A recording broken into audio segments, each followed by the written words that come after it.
If someone offered you $5 million a year to marry them, would you ask any questions? Clara didn't. She was completely broke, and her mother was dying in a cold hospital room. When billionaire Arthur Sterling offered her a contract marriage, it felt like an answer to her prayers. He saved her mother and gave her a world of diamond rings and silk sheets.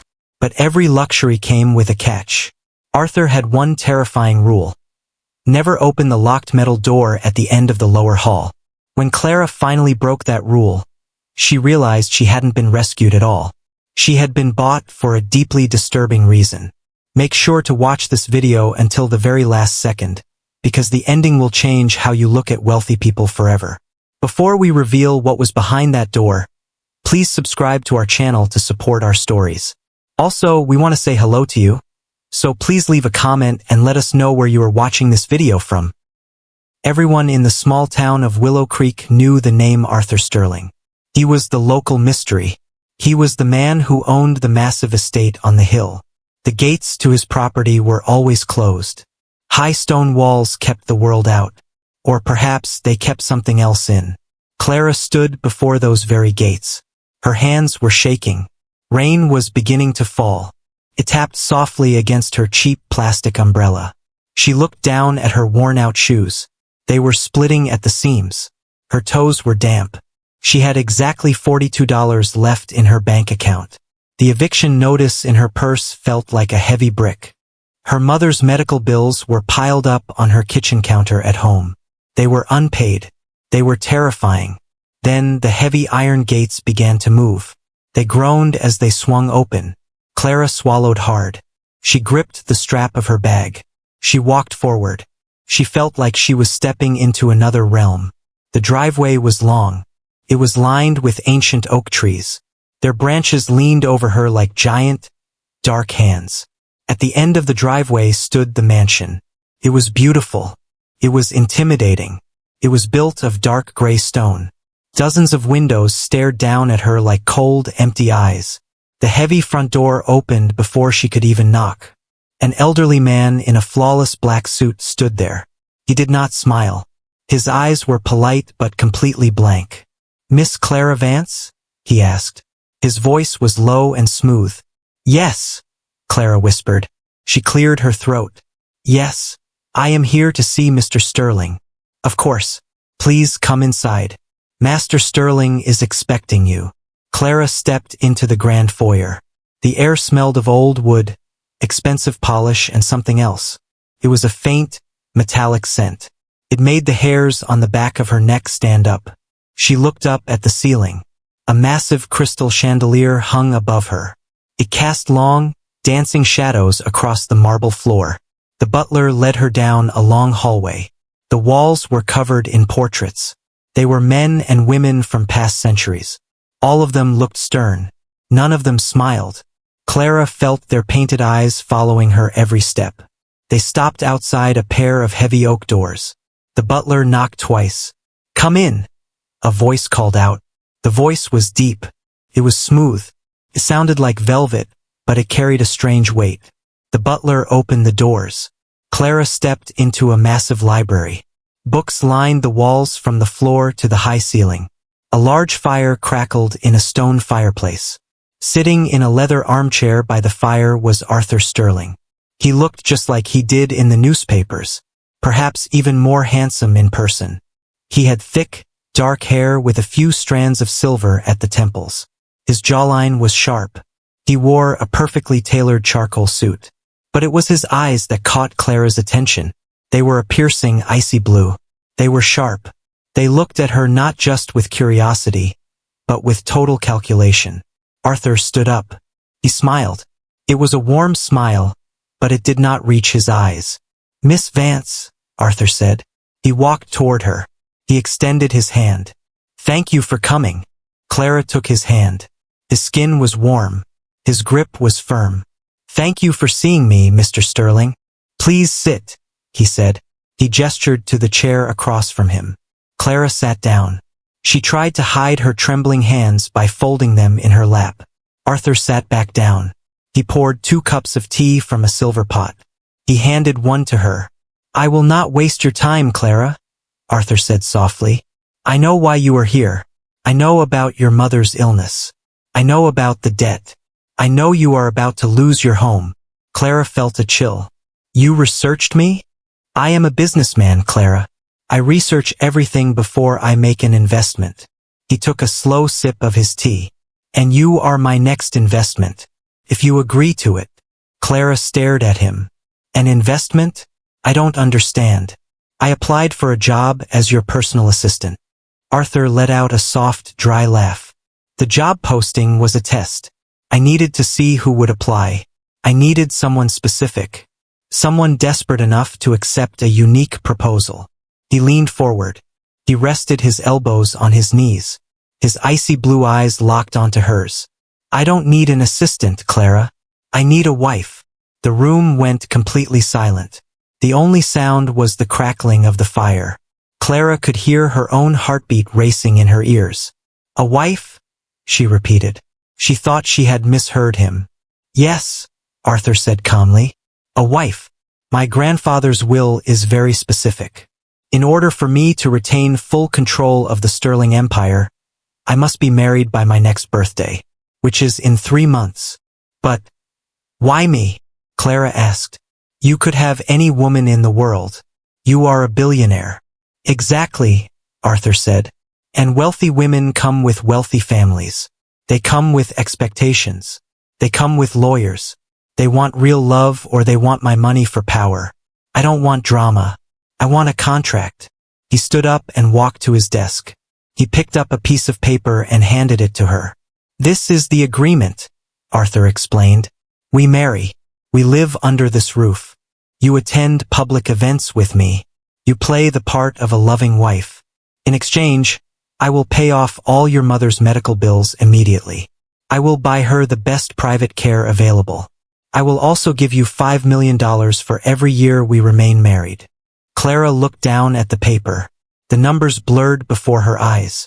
It was more money than she could ever earn in a lifetime. It was enough to save her mother. It was enough to change her life forever. And after the contract ends? Clara asked, her voice shaking. After 3 years, we quietly divorce. You walk away a very wealthy woman. Your mother lives. Your debts are gone. Arthur stepped closer to her. It is a business transaction, Clara. Nothing more. No love. No emotional attachments. Clara looked at the contract. She thought of her mother coughing in that cold hospital room. She thought of the landlord shouting at her. She thought of the empty fridge. She did not have a choice. The world had backed her into a corner. Arthur Sterling was offering her an escape hatch. It was made of gold, but it was an escape. What are the rules? She asked quietly. Arthur smiled. This time his smile grew a bit wider. There are very few rules. You must be loyal. You must never speak to the media. And you must never interfere with my work. He pointed toward the heavy wooden door at the far end of the room. And one more thing, Arthur added. His voice dropped to a lower, darker register. This house is very large. You may go anywhere you like, except for the basement. The door at the end of the lower hall remains locked. You are never to go down there. You are never to ask what is inside. Do you understand? Clara looked at the door he was pointing to. It was a plain, heavy door at the very end of the corridor. It looked completely ordinary. Yet, the way Arthur spoke about it made her skin crawl. Why? She asked. Arthur's face turned completely cold. The warmth vanished. That is not part of the deal, Clara. Some rooms are meant to stay closed. Do we have an agreement? Clara looked at the pen in his hand. She looked at the contract. She closed her eyes. She thought of her mother. Yes, she whispered. She took the pen. She signed her name. 3 weeks later, they were married. It was a small, private ceremony. There were no friends. There was no family. Just a judge, a photographer, and a contract. Clara moved into the Sterling estate that very night. Her new bedroom was larger than her entire apartment. The bed was covered in silk sheets. The closet was filled with expensive designer clothes. Everything was beautiful. Everything was perfect. But that night, as she lay in the massive bed, she felt completely alone. The house was dead silent. Suddenly, she heard a sound. It was faint. Sounded like a low, rhythmic thumping. It vibrated through the floorboards. It was coming from deep below the house. Clara sat up. She listened closely. The sound lasted for a few minutes. Then it stopped. She pulled the silk blanket tightly around her shoulders. She stared at the bedroom door. She remembered Arthur's warning. You are never to go down there. The first few months of marriage were surprisingly easy. Arthur kept his word. Clara's mother was moved to a luxury private clinic. She had the best doctors. Her health began to improve daily. Clara visited her often. For the first time in years, her mother looked happy. She looked safe. Arthur is an angel, Clara, her mother would say, holding her hand. He saved us. Clara would smile and nod. Yes, mother. He did. But back at the mansion, Arthur was not an angel. He was a ghost. He worked constantly. He spent his days in his corporate office in the city. He spent his nights in his private study. He was polite to Clara when they ate dinner. He bought her beautiful jewelry. He kissed her cheek in front of the press. But when the cameras were gone, his warmth vanished. He became a stranger again. Clara spent her days wandering the massive house. She read books in the library. She walked in the gardens. But she was bored. She was lonely. And she was curious. The mansion had a strange energy. The servants were completely silent. They moved through the halls like shadows. They never spoke to Clara unless she spoke first. Even then, their answers were short. The butler, whose name was Thomas, was the most mysterious of all. He seemed to know everything. He was always watching. One afternoon, Clara was walking down the lower hallway. This was the hallway that led to the forbidden door. She stopped a few feet away from it. The door was made of dark, heavy metal. It had a heavy electronic keypad lock. A red light glowed on the panel. She stared at the red light. Why would a basement need a digital security lock? What could a billionaire possibly keep down there that required so much security? Mrs. Sterling. Clara jumped. She spun around. Her heart was pounding. Thomas was standing right behind her. He had appeared out of nowhere. His face was expressionless. Can I help you find something? Thomas asked. His voice was polite, but his eyes were sharp. No, Thomas, Clara stammered. She pulled her hands behind her back. I was just exploring. The architecture of this house is very interesting. Indeed, Thomas said. He looked at the locked door, then back at Clara. Mr. Sterling prefers that this area remains quiet. His private archives are stored down there. They contain highly sensitive financial data. It is for his eyes only. Financial data? Clara asked. In a basement? Mr. Sterling is very particular about his privacy, madam, Thomas said. He stepped aside and gestured toward the main staircase. Lunch is being served in the dining room. Clara nodded quickly. Thank you, Thomas. She walked away, but she did not believe him. Financial data did not explain the sounds she heard at night. For the past week, the noises had grown louder. Every night, around 2 a.m., the low thumping would start. Sometimes it sounded like a heavy machine. Other times, it sounded like someone dragging something heavy across a concrete floor. One night, she even thought she heard a faint cry. It sounded like a muffled human voice. She had tried to tell herself it was just her imagination. She told herself the house was old. Old houses make strange noises. Pipes rattle. Walls settle. But deep down, Clara knew the truth. The noise wasn't the house. The noise was coming from the basement. That night, Arthur came home very late. Clara was waiting for him in the living room. She was sitting by the fireplace, sipping a cup of warm milk.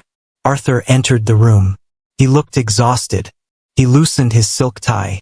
You are still awake, he noted, tossing his briefcase onto the sofa. I couldn't sleep, Clara said gently.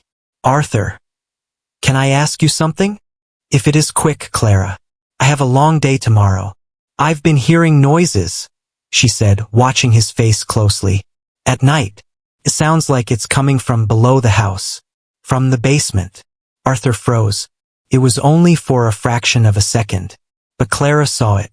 His hands stopped untying his tie. His jaw tightened. Then he relaxed. He turned to look at her. His face was a mask of calm. The house has an industrial heating system, Clara. It is located directly below. It is old. It cycles on and off throughout the night. I will have a technician look at it. It doesn't sound like a heater, Arthur. Clara pushed gently. It sounds like... I told you what it is, Arthur interrupted. His voice was no longer smooth. It was sharp. It was ice. Do not concern yourself with the plumbing, Clara. Your job is to enjoy your life here. Your job is to be comfortable. Let me handle the house. He turned and walked out of the room.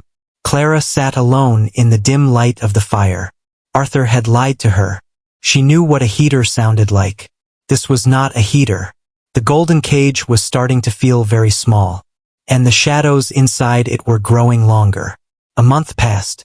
The tension in the house grew thicker. Arthur spoke to Clara less and less. They no longer ate dinner together. He would eat in his study. He would leave for the city before she even woke up. Clara felt like a prisoner. She had all the money she could ever want. Her mother was recovering beautifully, but Clara was living in constant fear. Fear of the unknown. Every night, the noises continued. 2 a.m. Without fail. The thumping, the scraping, and that faint, terrible muffled sound. Clara began to lose sleep. Dark circles formed under her eyes. She spent her days thinking about that locked door. The red light on the keypad seemed to flash in her mind even when she closed her eyes. She needed to know. She had to know what she had married into. The opportunity came on a rainy Tuesday evening. Arthur came home early. He looked completely worn out. He had a severe headache. He asked Thomas to bring him a glass of whiskey and some medicine. Then he went straight to his master bedroom and locked the door. An hour later, Thomas left the estate to run an urgent errand for Arthur. The other servants had already gone home for the evening. The mansion was completely empty, except for Arthur, who was asleep, and Clara. Clara stood in the grand hallway. The silence was deafening. Her heart was beating so hard she could feel it in her throat. This was her chance. She walked quietly down the hall toward Arthur's private study. She had never gone inside without his permission. She turned the brass doorknob. To her surprise, it was unlocked. She stepped inside. The room smelled of expensive leather and tobacco. She walked over to his massive mahogany desk. She began to search. She opened the top drawers. Papers, business contracts, expensive pens. Nothing unusual. She opened the bottom drawer. It was locked. Clara frowned. She looked around the desk. She looked at the silver tray where Arthur usually kept his keys. The keys were gone. He must have taken them to his bedroom. She sighed. She was about to give up when she noticed Arthur's modern briefcase sitting on the sofa. He had left it unlocked. Clara walked over to the sofa. She opened the leather briefcase. Inside were standard legal documents. But there was also a small, hidden zipper pocket on the inside lining. She unzipped it. Her fingers touched something hard and plastic. She pulled it out. It was a white plastic keycard. It had no markings on it. No name. No logo. Just a black magnetic strip on the back. Clara's breath hitched. This was it. This had to be the key to the basement. She held the card tightly in her hand. She looked toward the door. She felt a wave of pure terror. If Arthur caught her, everything would be over. The money would be gone. Her mother's treatment would stop. She would be ruined. But her curiosity was a raging fire. It was stronger than her fear. She could not live another day in this house without knowing the truth. She slipped the keycard into her pocket. She walked out of the study. She closed the door softly behind her. She walked down the long, grand staircase. She entered the lower hallway. The air felt colder here. It always did. She walked past the paintings. She walked past the antique furniture. Finally, she stood in front of the heavy metal door. The red light on the electronic lock stared at her. Clara reached into her pocket. Her hand was sweating. She pulled out the white keycard. She hesitated. Her mind screamed at her to turn back. Go back to your room. A voice inside her said. Enjoy your luxury life. Don't ruin this. But she couldn't. She lifted the card. She swiped it through the slot on the lock. The lock let out a soft beep. The red light suddenly flashed. It turned green. A loud click echoed through the empty hallway. The heavy metal door popped open an inch. Clara's heart stopped. The door was unlocked. She reached out. She pushed the heavy door open. Beyond it lay a flight of steep stone stairs. They vanished down into complete, absolute darkness. A wave of cold air hit her face. It carried that same metallic smell she had noticed on her first day. But now it was much stronger. It smelled of rust. It smelled of damp earth. Clara stepped inside. She reached out and found a light switch on the wall. She flipped it. A row of dim, bare light bulbs flickered to life down the staircase. They cast a sickly yellow glow on the rough stone walls. Clara looked back over her shoulder. The hallway was empty. The house was quiet. She took a deep breath. She began to walk down the stairs. The stone steps were cold. They were slippery with moisture. Clara held onto the cold stone wall to keep her balance. Each step she took seemed to echo loudly. She counted the steps. 10, 20, 30. Finally, she reached the bottom. She found herself in a massive underground chamber. It was huge. The ceiling was supported by thick concrete pillars. The floor was smooth, gray concrete. It did not look like a regular basement. It looked like a high-tech facility, or a private laboratory. There were rows of large metal cabinets against the walls. Computers with multiple screens were humming softly in the corner. Green and blue lights blinked on the servers. Clara walked forward slowly. Her footsteps made a soft tapping sound on the concrete. Financial data, she whispered to herself. She shook her head. Thomas had lied. This wasn't a place for paperwork. She walked over to the computers. The screens were filled with strange data. There were charts. There were medical diagrams of the human body. There were lists of chemical compounds and drug formulas. She looked closer at one of the screens. At the top of the page there was a patient file. Clara gasped. She covered her mouth with her hand. The name on the file was her own mother's name, Eleanor Vance. Clara's eyes raced across the text. There were records of her mother's medical history. There were daily updates from the clinic. But there was also something else. A section titled, Project Restoration, Subject 04. Clara's head began to spin. Subject 04? What did that mean? She looked at the next folder on the screen. It was titled, Subject 01. She clicked it. A photo popped up. It was an elderly man. He looked very sick. Below his photo, there was a stamp in bright red letters. Terminated. Failure to adapt. She clicked on Subject 02. Another photo. An elderly woman. The same red stamp. Terminated. Failure to adapt. Clara felt a wave of intense nausea. She stepped back from the computer. Her legs felt like jelly. Arthur wasn't just paying for her mother's medical care. He was using her. Her mother was a guinea pig in some kind of secret, illegal medical experiment. Suddenly, she heard a sound. It was that same thumping noise. But here it was incredibly loud. It was coming from the far side of the basement. Clara turned.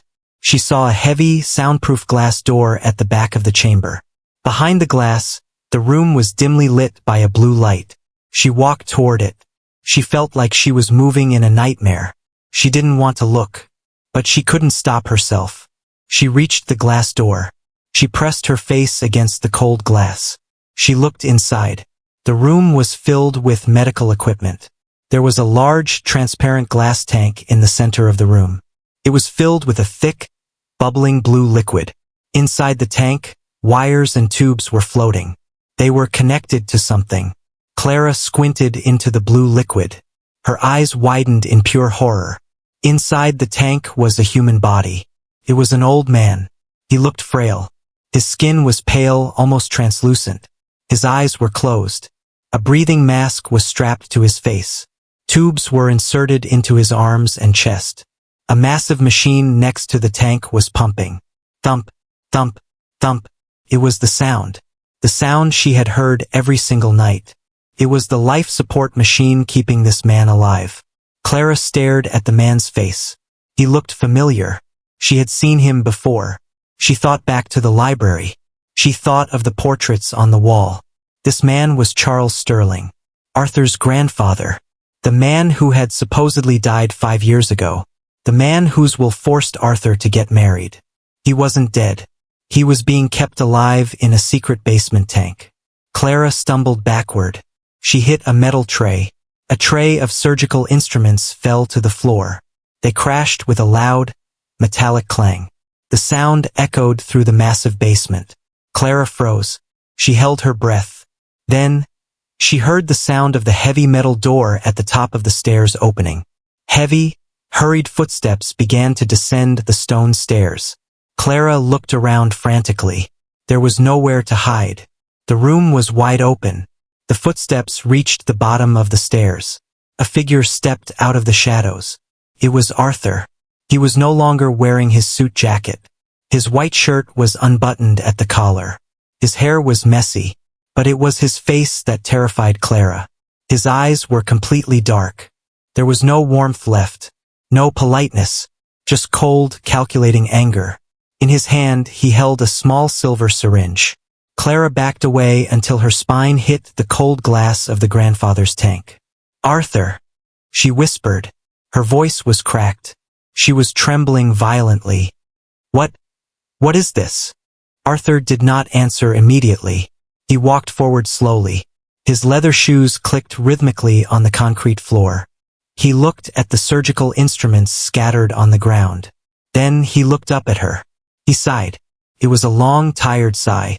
"I told you never to come down here, Clara," Arthur said. His voice was dangerously calm. "I gave you one rule. Just one." "He's alive," Clara sobbed, pointing a shaking finger at the tank behind her. "Your grandfather. The news said he died years ago. You lied to everyone. You lied to the world." "The world does not need to know everything," Arthur said. He stopped a few feet away from her. He placed the silver syringe on a nearby metal counter. "My grandfather built this empire, Clara. He built everything we have. But he grew old. He grew sick. Cancer was eating him away." "So you hid him in a basement?" Clara shouted. Tears were streaming down her face. "You're keeping him like an animal." "I am saving him." Arthur's voice finally cracked. His anger flared. "I am perfecting a technology that will change human history. A cellular regeneration serum. It halts aging. It repairs damaged organs. It cures terminal diseases." He stepped closer. His icy eyes locked onto hers. "But the serum is unstable, Clara. It requires a specific genetic match to test its viability. It requires human subjects who share certain rare blood traits.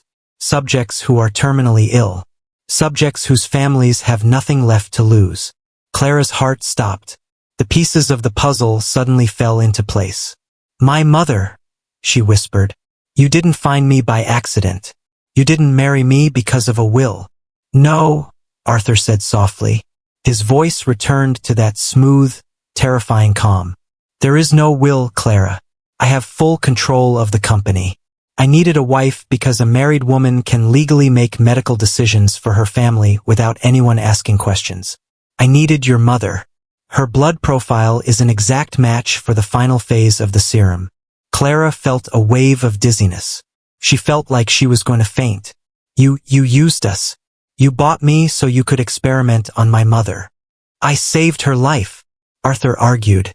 He raised his hands. "Look at her. She was dying in a filthy public hospital. Now she is in a luxury room. She is getting better every day. The serum is working on her, Clara. She is responding to it. She will live because of me." "And what about Subject 01? Clara screamed, pointing at the computer monitor. "What about Subject 02? The ones who died? You killed them." Arthur's face turned completely expressionless. "Science requires sacrifice, Clara. Progress requires a cost. Those people were going to die anyway. I gave them a chance. I gave their families money." "You are a monster," Clara spat. She gripped the metal edge of the counter behind her. Arthur looked at her for a long moment. He did not look angry anymore. He looked sad. He looked at her the way a scientist looks at an experiment that has gone wrong. "I am a man who does what is necessary," Arthur said quietly. He reached out and picked up the silver syringe from the counter. "I really wished you hadn't come down here, Clara. We had a good arrangement. You had a luxury life. Your mother was surviving. Why couldn't you just stay in your room?" Clara looked at the syringe. The liquid inside was a clear, pale blue. "What are you going to do to me?" she whispered, backing away. "The serum is not ready for you, Clara," Arthur said, walking toward her. "But I cannot have you leaving this house. I cannot have you talking to the police. I have worked too hard. My grandfather is too close to recovery. Arthur, please," Clara begged. She looked around desperately. There was no escape. The only exit was behind him. "Don't worry," Arthur said. His voice was incredibly gentle. It was the same voice he used when he comforted her after a long day. "It is just a sedative. You will sleep for a while. And when you wake up, we will discuss our new arrangement. You will stay in the mansion. You will have everything you want. But you will never leave." "No!" Clara screamed. She grabbed a heavy metal tray from the counter and swung it with all her strength. The heavy metal tray struck Arthur across the face. A loud crack echoed through the basement. Arthur stumbled backward. He groaned. He dropped the syringe. It shattered on the concrete floor. The blue liquid spilled everywhere. Blood began to trickle from a cut on his cheek. He looked up at her. His eyes were wide with shock. Then they turned into pure, murderous rage. Clara didn't wait. She ran. She sprinted past him. Her bare feet smacked against the cold concrete. She raced toward the stone stairs. "Clara!" Arthur roared behind her. She heard his heavy footsteps chasing her. He was fast. He was stronger than her. Clara scrambled up the stone steps. She was panting. Her lungs burned. She slipped on the 20th step. Her knee crashed into the sharp stone. She screamed in pain. But she didn't stop. She forced herself up. She reached the top of the stairs. She burst through the metal door into the lower hallway. She tried to slam the door shut. But before she could click it, Arthur's heavy hand grabbed the edge of the door. He pushed it open with brute force. Clara was thrown backward onto the hallway carpet. Arthur stepped into the hallway. His face was bloody. His white shirt was stained. He looked like a madman. "You cannot run from me, Clara," he shouted. "This is my house. This is my world." Clara forced herself to her feet. Her knee was bleeding. She ran down the hallway. She reached the grand foyer. The front doors were massive. They were locked with heavy deadbolts. She reached for the lock. Her hands were shaking so much she couldn't turn it. She heard Arthur's footsteps approaching. He was coming down the hall. He was laughing. It was a cold, cruel sound. "There is nowhere to go, Clara," he called out. Clara looked away from the front door. She looked at the large windows in the living room. She ran into the living room. She grabbed a heavy brass floor lamp. She threw it with all her strength against the large glass window. The glass shattered. A loud explosion of shards rained down onto the stone patio outside. Arthur burst into the living room just as Clara was climbing over the broken window frame. "Clara, stop!" he yelled. He lunged forward. His hand caught the fabric of her dress. He pulled her back. Clara screamed. She turned and kicked him in the chest. Her foot landed squarely against his ribs. Arthur gasped. He lost his grip. Clara tumbled through the window. She landed hard on the wet gravel outside. The sharp glass cut her hands. But she didn't care. She was free. The rain was pouring down. It was a torrential storm now. The wind was howling. Clara got up and ran. She ran down the long, dark driveway. The ancient oak trees seemed to reach for her. The darkness tried to swallow her. Behind her, she heard the mansion doors open. She saw the bright beam of a flashlight cutting through the rain. "Thomas!" Arthur's voice echoed through the storm. "Find her. Do not let her reach the gates." Clara ran faster. Her heart was bursting. Her feet were bleeding. She could see the heavy iron gates at the end of the driveway. They were closed. She reached the gates. She grabbed the cold iron bars. She tried to push them. They were locked. She looked back. Through the sheets of heavy rain, she could see two flashlights moving down the driveway. They were closing in. They were moving fast. Clara looked at the stone wall next to the gate. It was rough. It had small ledges. She began to climb. She placed her foot in a crevice. She pulled herself up. The rain made the stone incredibly slippery. She slipped twice. She tore her nails. She bled. But she kept climbing. She reached the top of the 6-foot wall. "There she is!" A voice shouted from below. A bright light hit her face. It was Thomas. He was standing at the base of the wall. He reached up. His long fingers almost touched her ankle. Clara screamed.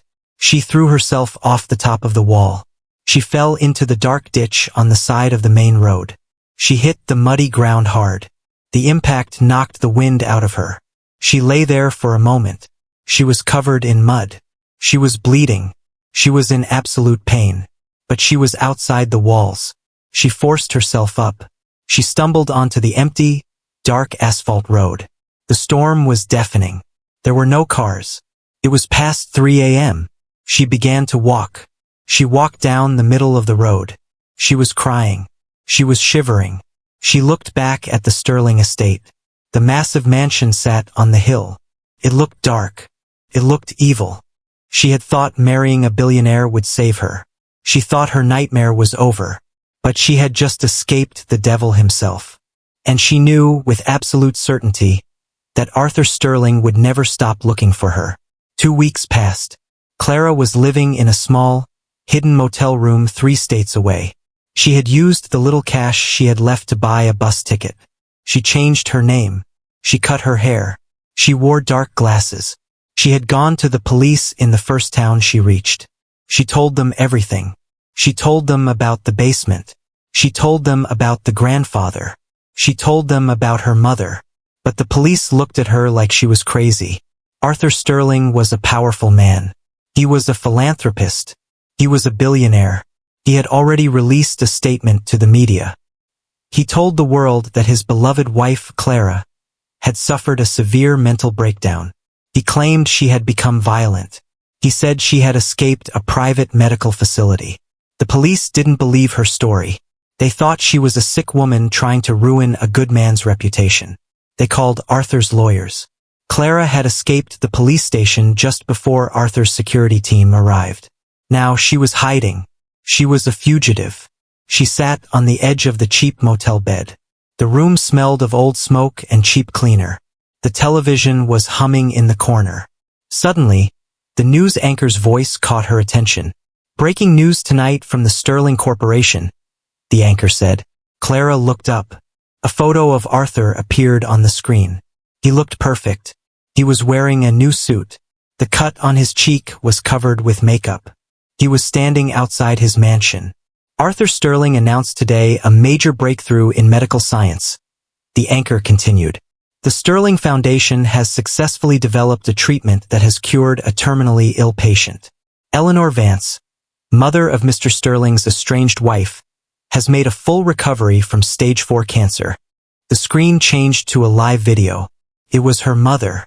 Eleanor Vance was standing next to Arthur. She looked healthy. Her skin had color. She was smiling. She looked younger. She looked completely cured. She held a microphone. "Arthur is a hero," Eleanor said to the cameras.